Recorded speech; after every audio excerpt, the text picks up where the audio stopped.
Momento de reflexão da Palavra de Deus, ministrada pelo pastor Cláudio Morandi.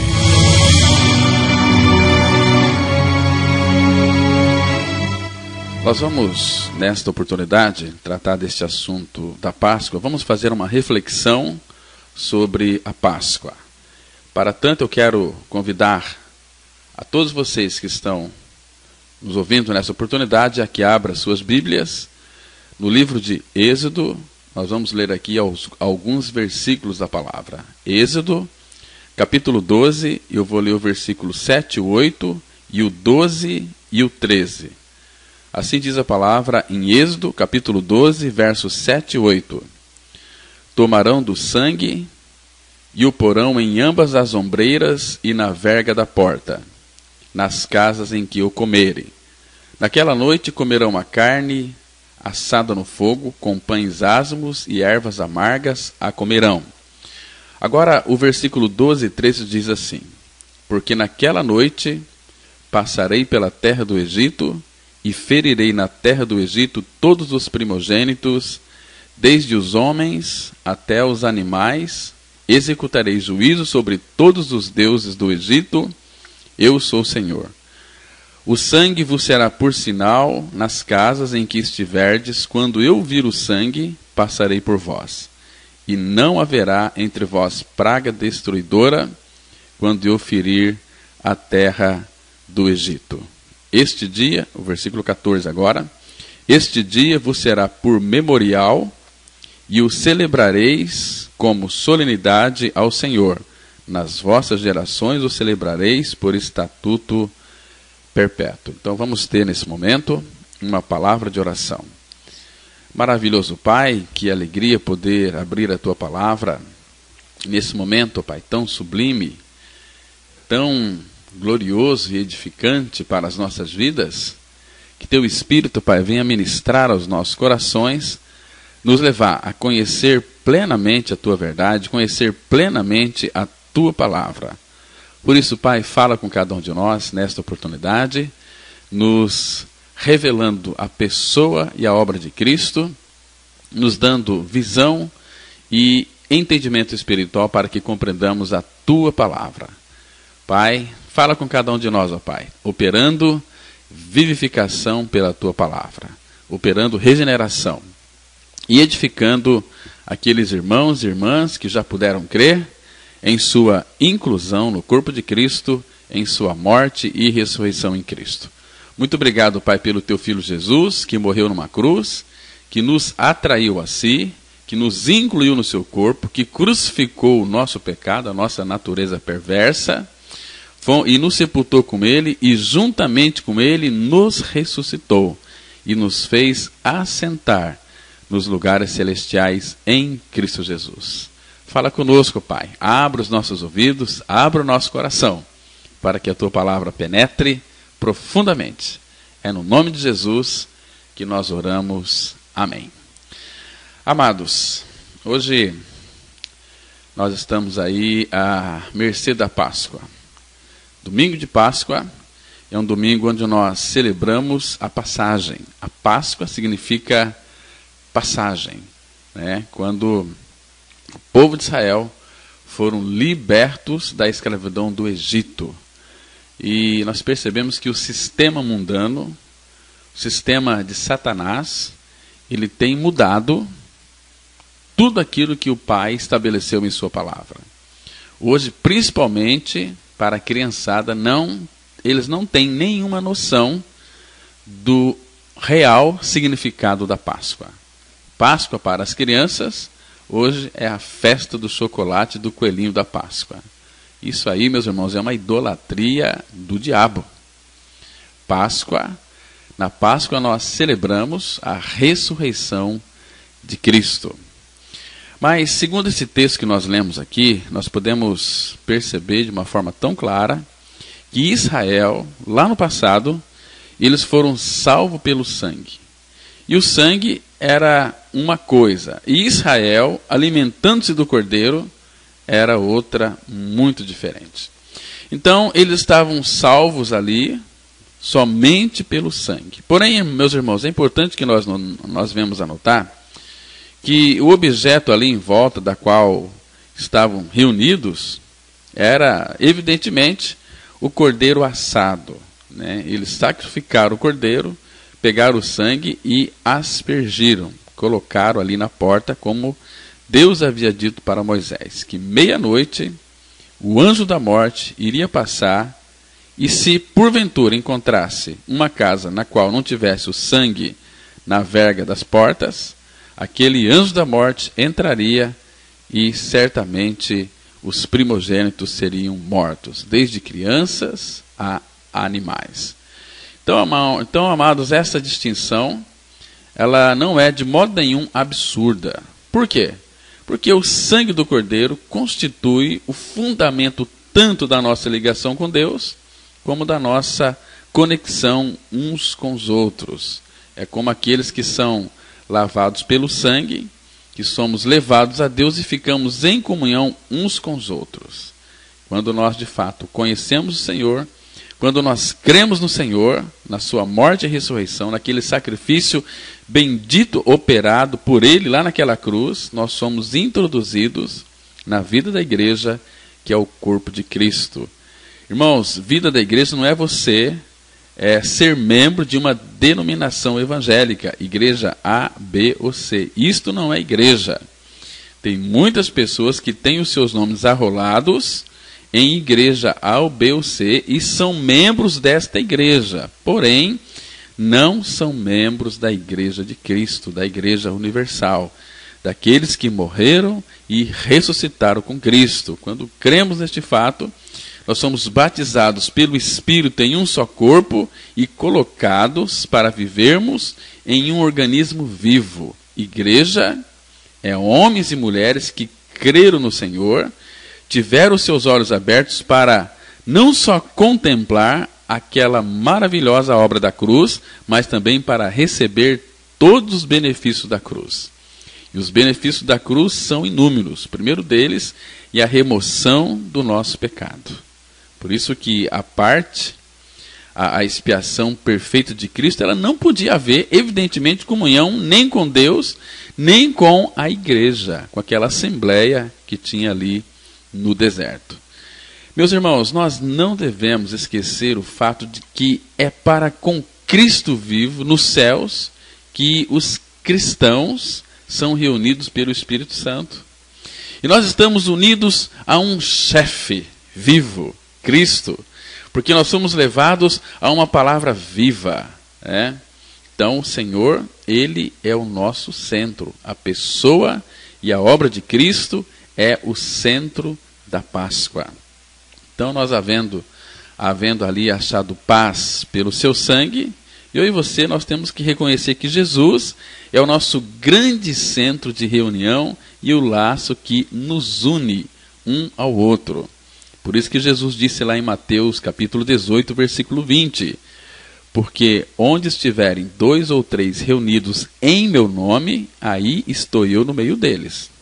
Eu quero que você preste atenção que a reunião onde Jesus promete estar junto é quando nós nos reunimos em torno dele, no nome dele, porque existem muitos ajuntamentos, existem muitas reuniões de igreja, onde a reunião ali não é centrada, ou seja, Cristo não é o centro daquela reunião.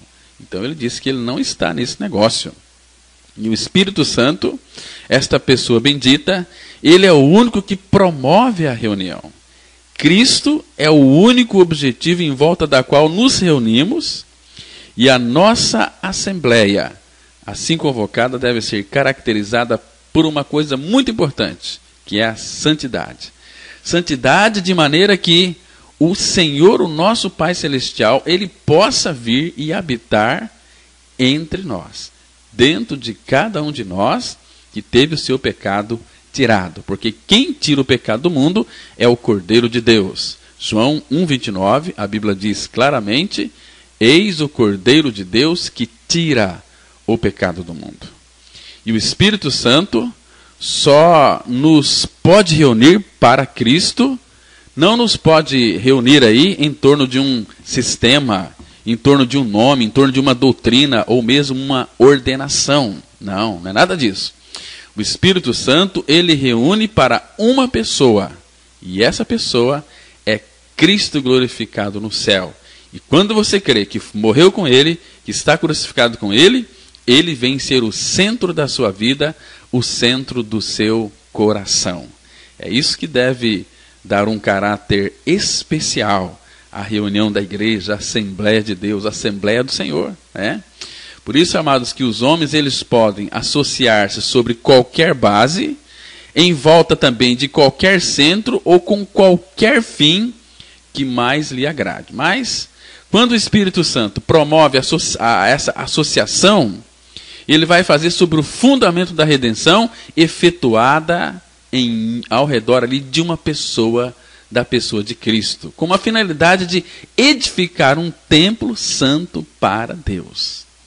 Isso significa que quando nós cremos no Senhor Jesus Cristo, né, o Espírito Santo do Pai, ele vem habitar dentro daquele que creu. A maior dificuldade de um crente é crer na sua palavra. Porque, irmãos, nós temos um Deus que é o Todo-Poderoso e que ele tem o controle de todas as coisas. Por exemplo, Deus, ele é tão preocupado com as suas criaturas que ele nos diz que a igreja é a menina dos seus olhos. E também, ele é um Deus que se importa tanto comigo e com você, que somos filhos dele, que até mesmo um fio de cabelo caindo da nossa cabeça, ele diz que dá a baixa ali na sua contabilidade. É um Deus que se preocupa com o fio de cabelo da nossa cabeça. Irmãos, nós estamos aí, né, vivendo o período da Páscoa. Eu sei que para muitos cristãos ela tem um significado muito grande, porque faz com que a gente alimente a nossa memória, faz com que a gente participe com alegria, né, daquilo que Cristo é e fez. Ele ressuscitou, não está mais aqui. Ele foi ressuscitado pelo Pai. No primeiro dia da semana, o domingo de Páscoa, o domingo da ressurreição. Então, irmãos, eu quero ver com todos vocês agora, em pormenor, os princípios, né, que nos são apresentados na festa da Páscoa. Né? Aqueles irmãos que se reuniam lá no passado, que a palavra fala que era a Assembleia de Israel, né, sob o sangue, tinha ali de ser organizada pelo Senhor de uma maneira digna de si próprio. Então, quanto à segurança contra o juízo, né, nada era necessário senão o sangue. Mas quanto à comunhão que resultava dessa segurança, eram necessárias outras coisas que não podiam ser descuradas com a impunidade. Então, amados, vocês se lembram nos versículos 8 e 9, que nós lemos aqui no início do nosso estudo, a Bíblia diz que naquela noite comerão uma carne assada no fogo com pães asmos, com ervas amargosas, a comerão. Não comereis dele nada cru, nem cozido em água, senão assado no fogo. Eu li aqui para vocês Êxodo, capítulo 10, dos versículos 8 até 9. Então, meus irmãos, o cordeiro em torno do qual a congregação estava ali, naquela oportunidade reunida, e com o qual fazia festa, era um cordeiro assado. Um cordeiro que tinha sido submetido à ação do fogo. Então, queridos, aqui nós vemos neste pormenor, Cristo, a nossa Páscoa, expondo-se a si mesmo a ação do fogo da santidade e da justiça de Deus, que acharam nele um objeto perfeito. E ele pôde dizer, lembra lá do Salmo 17, versículo 3, que diz assim: provaste o meu coração, visitaste-me de noite, examinaste-me e nada achaste. O que pensei, a minha boca não transgredirá. Está vendo aqui?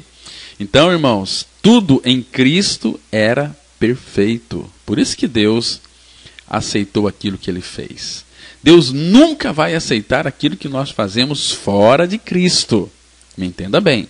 Porque Deus só nos aceita na base do sacrifício de Cristo. Não é nós aceitando Jesus, é Deus nos aceitando na pessoa de Cristo. Aliás, eu quero lhe dizer uma coisa muito importante. Ele não vai nos aceitar. Por quê? Porque Ele já nos aceitou. Quando Cristo morreu naquela cruz, quando Ele atraiu toda a humanidade no seu corpo, o nosso Deus e Pai ficou plenamente satisfeito com aquilo que Cristo fez, né? Por isso que Cristo, tudo nesta pessoa era perfeito. O fogo provou e não havia em Cristo nenhuma impureza. A palavra fala que a cabeça com os pés e com a fressura, isso quer dizer que o centro de sua inteligência, a sua vida exterior, com tudo quanto lhe pertencia, tudo foi submetido à ação do fogo e tudo foi achado na pessoa de Cristo perfeito. Não tinha nele nenhum defeito. Assim, aqueles cordeiros que eles mataram lá no passado, lá no Egito, era um cordeiro macho de 1 ano, sem nenhum defeito. E esse cordeiro era uma figura de Cristo, né? Representava ali um tipo de Cristo, era sem defeito. E nós sabemos também que a Bíblia diz, né, que quando Jesus Cristo foi apresentado diante de Pilatos, não só Pilatos, mas o sacerdote Caifás, examinou Cristo da sola do pé ao alto da cabeça, e eles confessaram que não acharam nele crime nenhum defeito, né? Então, amados, Jesus Cristo, ele estava pronto para ser oferecido em sacrifício em prol de toda a humanidade, porque nele não tinha defeito. Pedro fala que na sua boca não tinha pecado, na sua boca não tinha engano, não tinha dolo, né? Ele foi separado dos pecadores, ele é aquele que nasceu santo, ele é o santo de Deus, né? Ele foi feito pecado lá naquela cruz, como diz 2 Coríntios capítulo 5, versículo 21. Aquele que não conheceu pecado, Deus o fez pecado por nós, para que nele, em Cristo, fôssemos feitos justiça de Deus. Então, amados, voltando lá atrás, onde nós lemos, lá em Êxodo capítulo 12, nós vamos perceber que ali a maneira como o cordeiro devia ser assado é, assim, profundamente significativa, como o são ali em pormenores todas as ordenações do nosso Deus e Pai, né? Por quê? Porque deve ser assado ali por alto, porque está cheio de significação. Isso é tão importante que nós tenhamos isso em mente, irmãos. A palavra fala que não comereis dele nada cru, nem cozido em água. Por quê? Porque se o cordeiro tivesse ali sido comido, assim, eu creio que não teria sido a expressão da grande verdade que prefigurava, segundo o propósito divino. Isto é, que o nosso cordeiro da Páscoa deveria sofrer na cruz o fogo da justiça, da justa ira de Deus, né? Uma verdade, aliás, preciosa para a alma. Irmãos, não estamos somente sob a proteção eterna do sangue do cordeiro, como as nossas almas se alimentam pela fé da pessoa do cordeiro. Nós só não somos guardados nele, mas também nos alimentamos dele, porque, acima de tudo, ele é aquele pão asmos que as pessoas comiam. Jesus, aqueles pães asmos, era uma figura de Cristo. Hoje nós temos a realidade, porque ele é o pão vivo que desceu do céu para saciar a fome do mundo, para saciar a fome do seu coração. De você que está me ouvindo nessa oportunidade.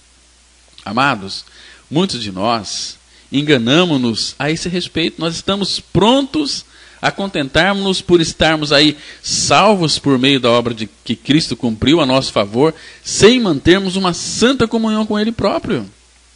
É importante que nós percebemos que o seu coração amoroso, ele nunca poderá contentar-se com isto. Jesus, ele trouxe-nos para perto de si, para que eu e você pudéssemos apreciá-lo, alimentarmos-nos dele e nos alegrarmos nele.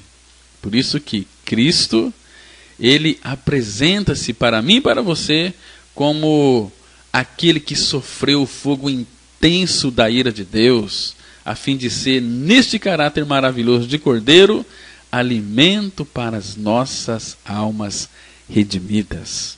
Ele não só nos libertou do pecado, né, mas também Ele é o meu e o seu alimento pascal. Jesus Cristo. Irmãos, por mais que a sexta-feira seja nebulosa, seja de trevas, mas no domingo da ressurreição, há um domingo, há uma esperança brotando no coração de todo aquele que de fato creu no Senhor. Né? Daqueles que talvez estão ouvindo nesse momento essa mensagem, que o Espírito Santo está aí tocando em seu coração, levando você a reconhecer que de fato você nasceu com uma natureza pecaminosa, que você nasceu de fato todo manchado, que você está sujo, a tua alma está impregnada de sujeiras terríveis do subsolo do inferno, mas Cristo veio, a nossa esperança nasceu um dia, né? Ele se fez carne, Ele habitou entre nós, Ele veio para buscar e salvar o pecador perdido. Mas para isso você tem que reconhecer que é um pecador, que você de fato precisa do Senhor, que sem Ele você não pode se salvar, porque se você pudesse se salvar, Jesus não teria vindo nos buscar. Irmãos, eu louvo a Deus, porque se você puder ter os seus olhos abertos para crer nesta verdade, que quando o nosso Senhor Jesus Cristo morreu naquela cruz, a Bíblia diz que Ele nos atraiu, Ele nos puxou para si, para arrancar de nós o nosso coração perverso, a nossa natureza maligna de incredulidade, que nos afastava de Deus. Jesus Cristo veio para nos reconciliar com o Pai, para que a gente pudesse ver uma vida de regozijo, uma vida alegre, uma vida de celebrantes, não de murmurantes. A gente está vendo hoje em dia tantos crentes que só reclamam da vida, são murmurentos.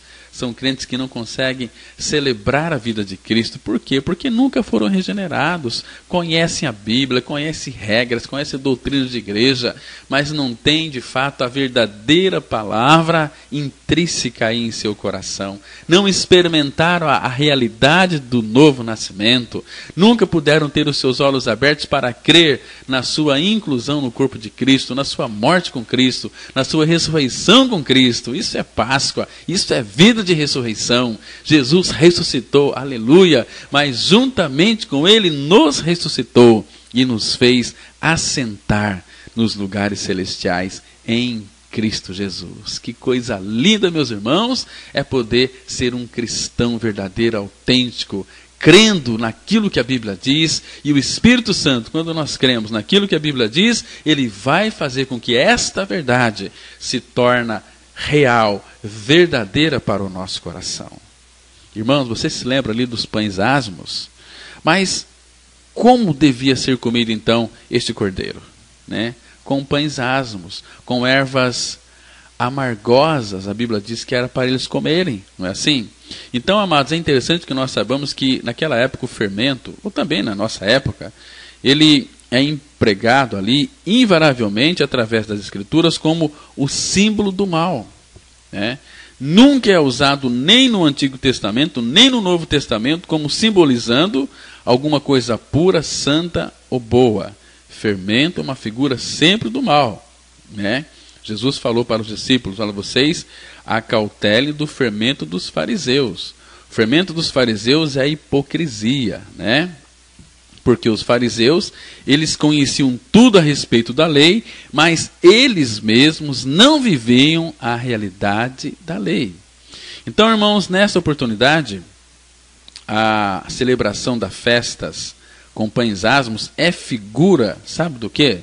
Da separação prática do mal, como resultado próprio de havermos sido lavados dos nossos pecados no sangue do Cordeiro e a própria consequência da comunhão com os seus sofrimentos. Né? Então, irmãos, nada senão pão perfeitamente livre de fermento podia ser compatível com o cordeiro assado.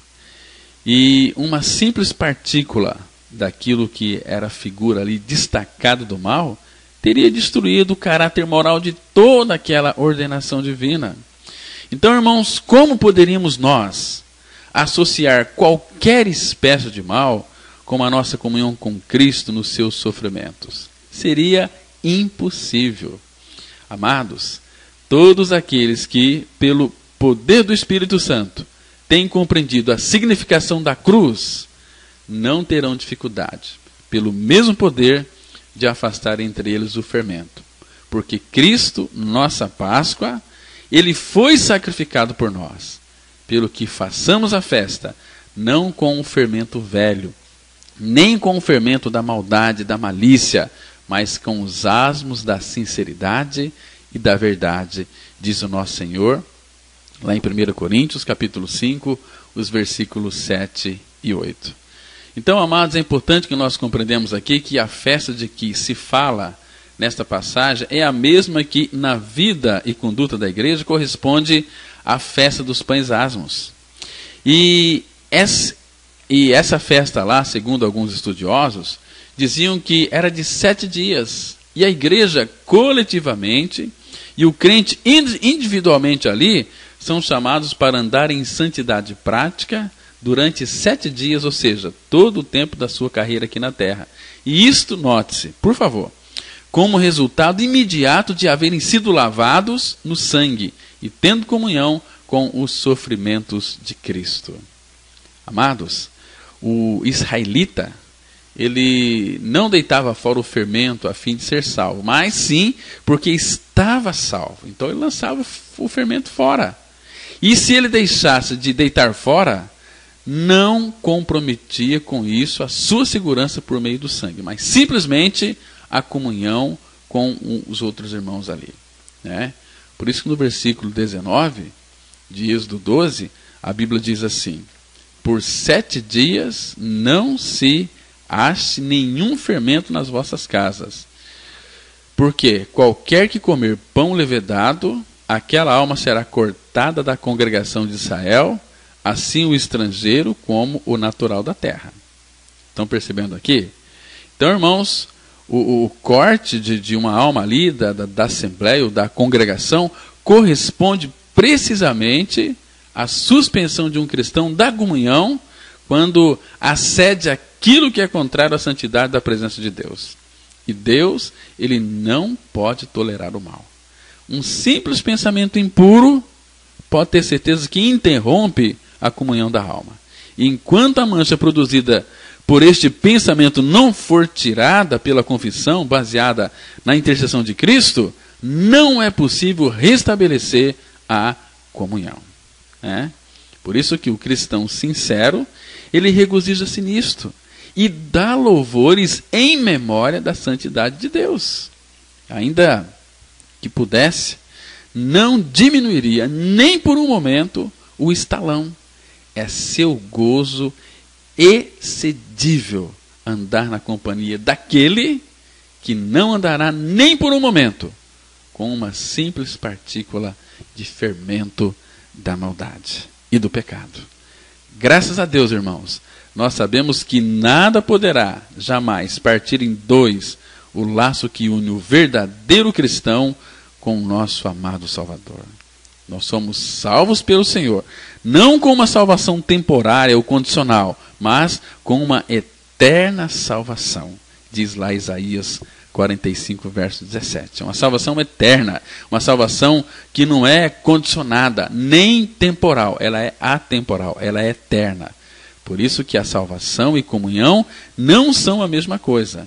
E muitas pessoas estão salvas e não o sabem. E muitas pessoas também estão salvas sem terem o gozo da salvação. Por que estou dizendo aqui que muitas pessoas são salvas e não sabem?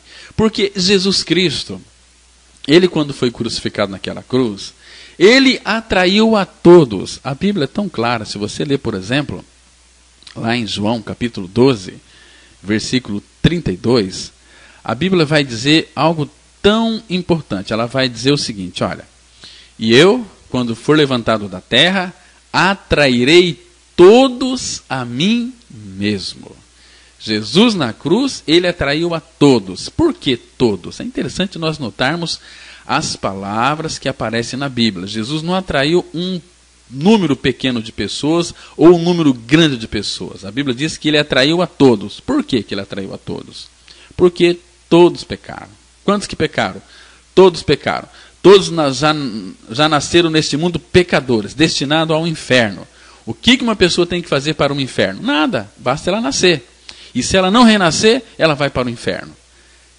Por mais que ela tenha feito coisas boas nesta vida, ela não fuma, ela não bebe, ela não se prostitui, né? E se ela for uma pessoa exemplar, boa, com um caráter ilibado, quando essa pessoa morre, ela vai para o inferno. Por quê?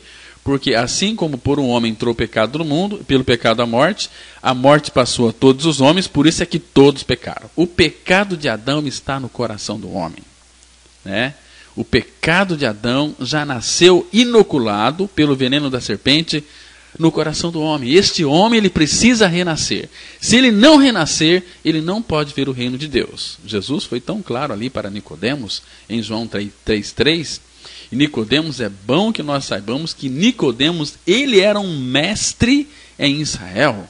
Ele era um professor de Bíblia, contudo ele não tinha ali o seu novo nascimento. Ele não sabia nada do que era o novo nascimento. Ele estava ali, graças a Deus, diante do Rei dos Reis, Senhor dos Senhores. Ele foi ter com Jesus à noite. E Jesus disse para ele: Nicodemos, em verdade eu te digo que aquele que não nascer de novo não pode ver o reino de Deus. Você precisa, Nicodemos, nascer de novo. Se você não tiver o seu coração trocado, você nunca poderá viver comigo para sempre no céu. Por quê? Porque eu não tenho nenhuma comunhão com o pecado. Então Nicodemos não entendia, mas Nicodemos era um professor de Bíblia. Nicodemos, ele pregava a Bíblia para todas as pessoas, ele era um intérprete da lei. Se você ler na sua Bíblia, em João capítulo 3, versículo 10, a Bíblia vai mostrar que Nicodemos era mestre em Israel. Ele era não só professor, mas ele tinha o mestrado ali da Bíblia, o mestrado ali do Pentateuco, o mestrado dos profetas, não é? Ele sabia tudo, mas ele não tinha a revelação daquilo que ele sabia. Talvez você pode ser um bom crente, um bom frequentador de igreja, um bom pregador da palavra, mas talvez você prega precisamente, mas não exatamente como deveria ter sido pregado. As verdades que você tem recebido é por revelação do Espírito Santo, ou você tem aprendido de outras pessoas? Então, amados, a Bíblia diz que Cristo atraiu a todos com a finalidade de nos levar a morrer lá no seu corpo santo, para que, quando ele morreu, por isso que eu disse aqui, ele já salvou a todos. Nós temos que pregar para esta humanidade que Jesus já salvou a todos. Mas você sabe, e eu também sei, que nem todos irão crer nesta verdade. As pessoas, elas vão em busca da religião, assim como aqueles que moram lá nas aldeias, os índios estão buscando aí um Deus, o Deus do sol, o Deus da lua, buscando o Deus na chuva, como os hinduístas adoram um boi, adoram uma vaca, né? E tantas outras religiões. O povo está numa busca para preencher o vazio que eles não sabem o que é. E eu sei, é Cristo. Enquanto Cristo não reinar na vida e no coração de uma pessoa, esta pessoa nunca ela é regenerada. Ela está envolvida nos esquemas ali da religião. Às vezes ali elas têm alguns surtos, né? Aquelas orações maravilhosas. Ela sente ali uns arrepios gostoso, mas de repente, durante a semana fica murcha. A vida não tem significado, não tem nenhum sentido. Sabe por quê? Porque nunca conheceu o Evangelho da Graça. Nunca conheceu a obra perfeita que Cristo realizou lá naquela cruz. Ele não só morreu no nosso lugar, mas também o pecador morreu na cruz juntamente com Cristo. A palavra diz que aquela cruz onde Cristo morreu, ele morreu. Mas a mesma Bíblia que diz que ele morreu, afirma que o pecador, eu e você, também morremos com ele. A Bíblia vai dizer assim, no livro de Gálatas, capítulo 2, versículo 20. Já estou crucificado com Cristo. Então, se eu já estou crucificado com Cristo, quero que você observe que não é que Cristo morreu no meu lugar. Ele morreu no meu lugar, é uma verdade. Mas para que você seja salvo, para que você seja regenerado e venha participar de um domingo de ressurreição, domingo de Páscoa, você tem que crer também que você foi crucificado. E se você foi crucificado com Cristo, você morreu. E se você morreu, quem que vive? Não é mais você. Agora é Cristo que vive a vida dele em você. Cristianismo é substituição de vida. É não mais eu, mas Cristo. Está me compreendendo? E sem esta experiência, eu afirmo, com a autoridade da palavra de Deus, que você não é filho de Deus. Enquanto você de fato não crê nesta verdade, você é um filho do diabo. Ainda que você está numa igreja evangélica, ainda que você participa das reuniões, dos cultos, líderes de louvor, talvez até prega. E eu conheci muitos pastores, aliás, doutores em teologia, que nos seus instantes de morte, nos seus últimos momentos, pediram para chamar lá um pregador que pregava esta verdade, essa palavra. Pregue para mim, pastor, porque eu fui um doutor em teologia a vida inteira, mas nunca conheci esta verdade de que Cristo morreu naquela cruz e eu também vim a morrer com Ele. Porque quando você crê que morreu com Cristo, você é livre de um grande problema, que é você mesmo. Essa natureza perversa, rebelde, essa natureza que faz com que você tenha um ótimo conceito de si mesmo, que você está em busca de aplauso, de reconhecimento. Isso tudo Cristo já levou naquela cruz. E hoje as pessoas estão em busca de reconhecimento, de aplausos. Olha, você é uma pessoa maravilhosa. Olha, você está aqui, um homem de Deus, um grande homem. Deus não tem grande homem de Deus na sua obra. Tem pequenos. Jesus sempre chama pequeninos. Se você quiser ser grande, vai lavar banheiro, vai ser o último da fila. Se você quiser ser grande, hoje em dia temos os grandes homens de Deus que fazem tantos milagres em nome de Jesus, e os milagres acontecem, e eles são reconhecidos, são reverenciados e mais adorados do que o próprio Senhor da Glória. Mas naquele dia eles vão estar diante do Pai, porque muitos, diz o nosso Senhor, muitos naquele dia hão de dizer-me: Senhor, porventura não temos nós profetizado em teu nome? E em teu nome não expelimos muitos demônios? E em teu nome não fizemos muitos milagres? Fizeram. Mas, no versículo 23, Jesus diz assim: apartai-vos de mim, vós que praticais a iniquidade. Eu nunca vos conheci. Eles profetizaram, expulsaram demônios, fizeram muitos milagres. Mas cadê vida de Cristo? Cadê vida de Cristo? Cadê certeza da salvação? São pessoas que vivem uma vida flutuante. Hoje estão na graça, amanhã não está na graça. Então eles não têm um alicerce. Pregam a Bíblia, ensinam as Escrituras, sem contudo ter a realidade, o fundamento das Escrituras, que é Cristo. Porque, irmãos, quando nós ganhamos essa experiência de morte e ressurreição com Cristo, a nossa vida vai ser uma vida voltada inteiramente para Ele, e para a sua palavra, e para a igreja dele. Isso é maravilhoso, irmãos. Mas deixa eu continuar aqui.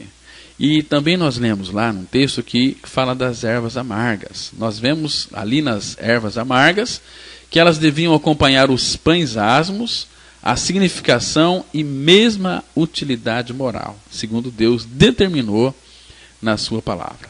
Então, amados, nós não podemos desfrutar da participação do sofrimento de Cristo sem recordarmos o que tornou necessário esses sofrimentos. Eu quero lembrar você que esta recordação deve necessariamente produzir um espírito de mortificação e submissão, ilustrado de um modo apropriado nas ervas amargosas ali na festa da Páscoa, porque elas eram necessárias. Porque se o cordeiro assado representa Cristo sofrendo a ira de Deus em sua própria pessoa na cruz, as ervas amargosas mostram que o crente reconhece a verdade que ele sofreu por nós. Né? Lembra lá de Isaías 53, versículo 5? O castigo que nos traz a paz estava sobre ele, e pelas suas pisaduras fomos sarados. Então, irmãos, por causa da leviandade dos nossos corações, é bem compreendermos a profunda significação das ervas amargosas.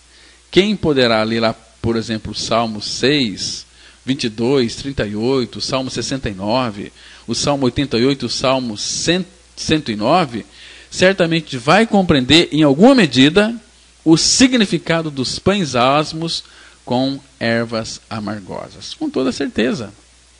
Por isso que uma vida praticamente santa, unida aí a uma profunda submissão de alma, deve ser o fruto da comunhão verdadeira com os sofrimentos de Cristo. Por quê? Porque é de todo impossível que o mal moral e a leviandade de espírito possam subsistir na presença desses sofrimentos. Tá?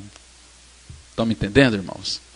Então, mas pode talvez alguém perguntar aí, de uma forma talvez por querer um conhecimento, não se sente a alma aí um gozo profundo no conhecimento que Cristo levou os nossos pecados e que esgotou inteiramente por mim e por você o cálice da ira justa de Deus? Por certo que é assim que aconteceu, né?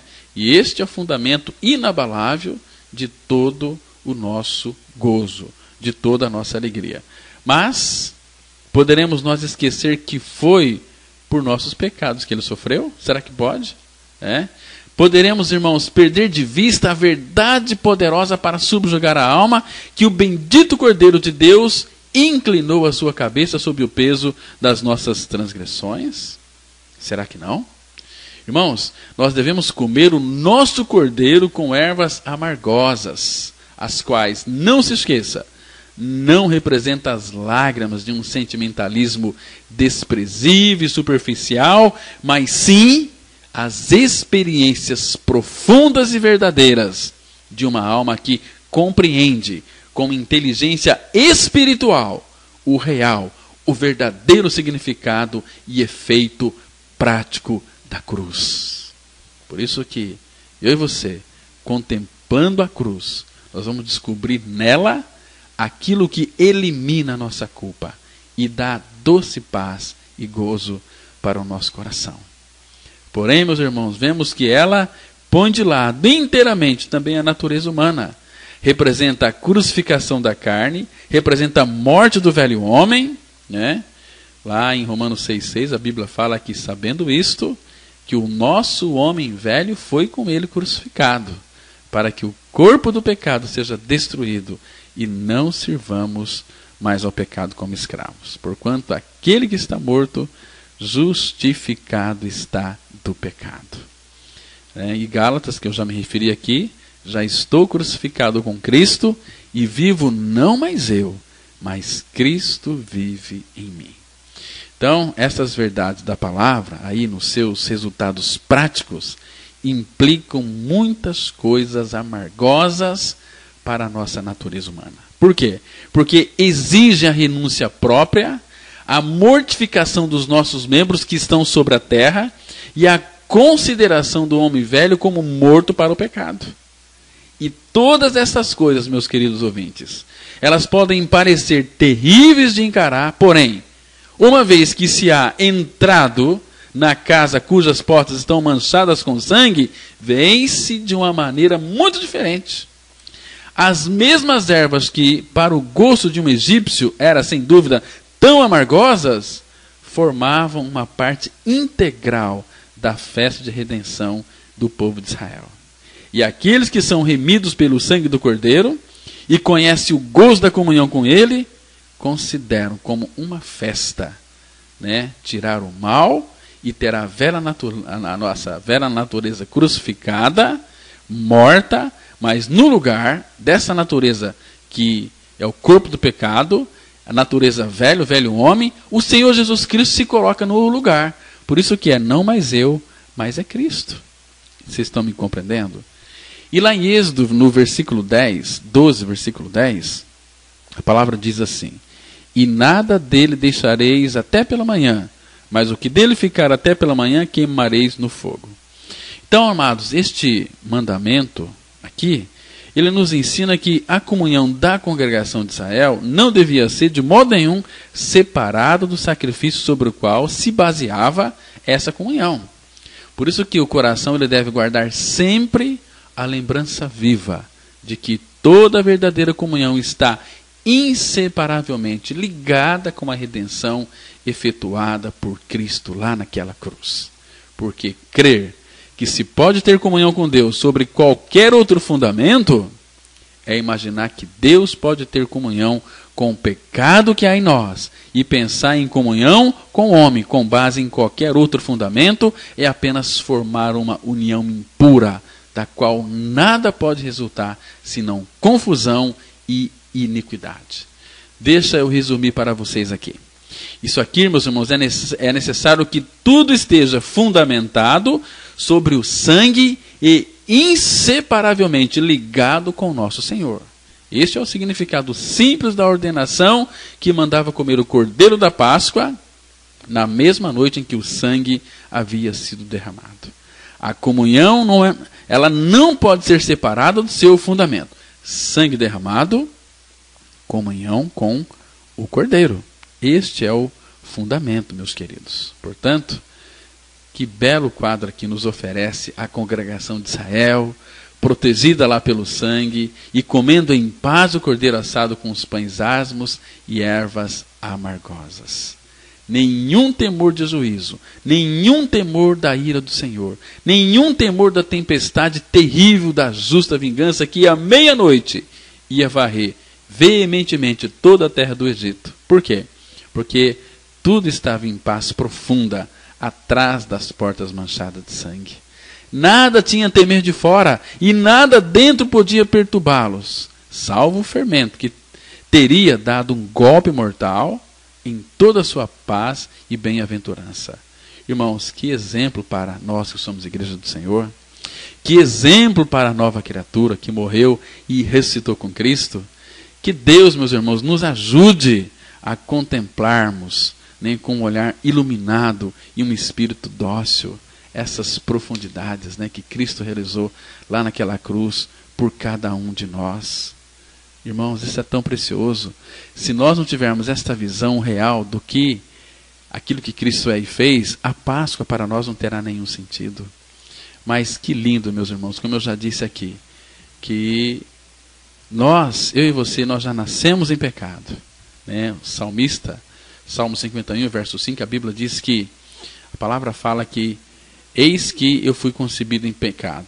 Aliás, eu nasci em pecado, eu nasci na iniquidade, e em pecado me concebeu a minha mãe. Já nascemos pecadores, mas graças ao Senhor, irmãos, que Deus nos amou tanto, de tal maneira, que deu o seu Filho Jesus Cristo. Ele veio a este mundo em carne. Ele veio com uma finalidade de nos libertar do nosso pecado. Ele é o Cordeiro de Deus, que tira totalmente, plenamente o pecado do mundo. Então é Ele quem tira, não é você que tem que lutar contra o pecado. A gente vê hoje tantas pregações, estimulando os irmãos a lutar contra o pecado. Nós não, nesta luta contra o pecado, a gente vai acabar morrendo. Você nunca vai vencer o pecado na sua vida. Nós não temos que lutar contra o pecado. Você tem que crer que você morreu para o pecado. A Bíblia diz assim, puxa vida, presta atenção nesse texto aqui que eu tenho citado todos os dias, e vou citar todos os dias, para que, quem sabe, um dia o teu coração, os teus olhos sejam abertos e você venha a crer naquele sacrifício bendito do nosso Senhor. Quando Jesus morreu na cruz, o pecador também morreu com ele. É isto que a Bíblia diz em Romanos capítulo 6, versículos 6 e 7, que diz assim: sabendo isto, que o nosso homem velho foi com ele crucificado, para que o corpo do pecado seja destruído e não sirvamos mais ao pecado como escravos. E o versículo 7 ele vai dizer assim: porquanto quem morreu está justificado do pecado. E o versículo 8: ora, se já morremos com Cristo, cremos que também com Ele viveremos. Então, se você já morreu com Cristo, você pode ter certeza, porque a Bíblia diz, você vai viver com Ele. Agora, se você não tem essa experiência de morte com Cristo na cruz, olha, dificilmente, impossível você viver com Ele na glória. Você pode ser um bom crente, como Satanás é crente, e até estremece. Mas você tem que crer naquilo que Deus disse a seu respeito. Que eu e você nascemos pecadores, com a natureza perversa, destinados ao inferno. Mas Cristo veio e já salvou a todos. Nós temos que informar para toda esta humanidade que a obra já foi feita. O Cordeiro já foi imolado. Então temos que crer nessa verdade para ganhar a experiência da troca de coração. Dar-vos-ei coração novo, tirarei de vós o coração de pedra, e vos darei coração de carne. Vos darei um novo coração. Então, não mais eu, mas Cristo vive em mim. E Deus tirou o nosso coração lá naquela cruz, no corpo de seu Filho Jesus Cristo, quando nos levou a morrer nele para o pecado. Mas não ficou só na morte. Em Efésios 2,6, naquele domingo de ressurreição, naquele domingo de Páscoa, Deus ressuscitou a Jesus Cristo dentre os mortos. E a Bíblia diz que você e eu também fomos ressuscitados. Efésios 2, verso 6, diz assim a palavra: e juntamente com ele nos ressuscitou e nos fez assentar nos lugares celestiais em Cristo Jesus. Onde é que você está hoje, irmão? Estou assentado nos lugares celestiais em Cristo Jesus. Talvez muitos irmãos não responderiam esta pergunta. Talvez responderia assim: onde é que você está, meu amigo? Eu estou no pecado. Mas aqueles que de fato creram na sua morte e ressurreição, eles estão em Cristo Jesus. E se alguém está em Cristo, nova criatura é. As coisas velhas já passaram e eis que tudo se fez novo. Glória a Deus, graças a Deus por esta obra completa de Cristo lá naquela cruz. Amém. Amados, Deus abençoe todos vocês, que Deus revele esta verdade ao seu coração. Bom dia para todos vocês, que a graça e a paz estejam com vocês. Feliz Páscoa, feliz ressurreição.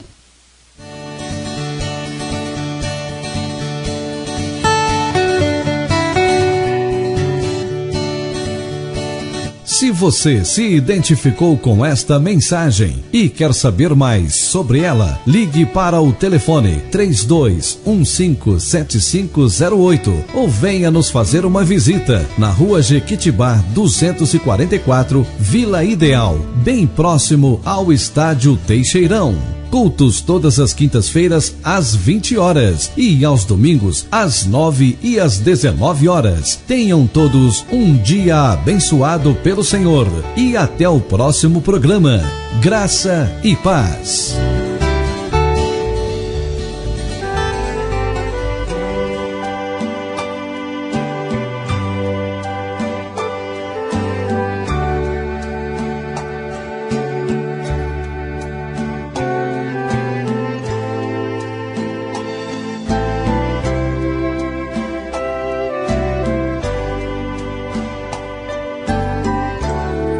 Pela graça de Deus, livre eu sou, e a sua graça que me foi dada me libertou. Em Cristo Jesus eu pude ver a luz quando fui atraído,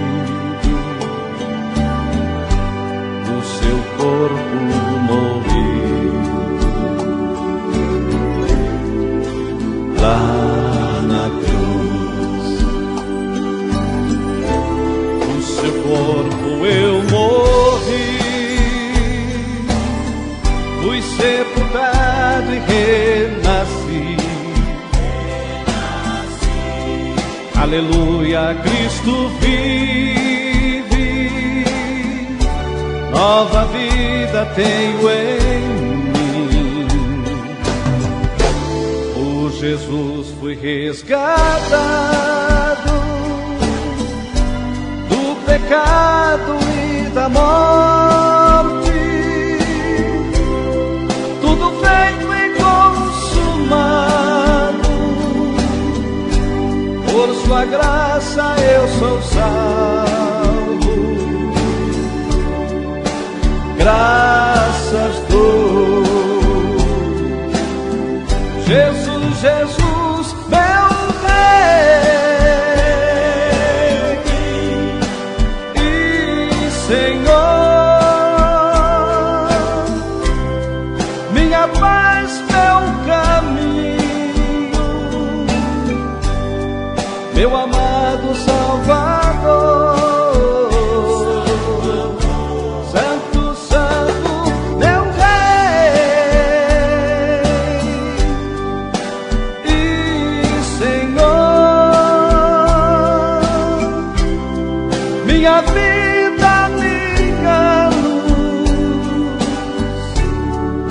amado Jesus, Jesus, Jesus, meu Rei e Senhor, minha paz, meu caminho, meu amado Salvador.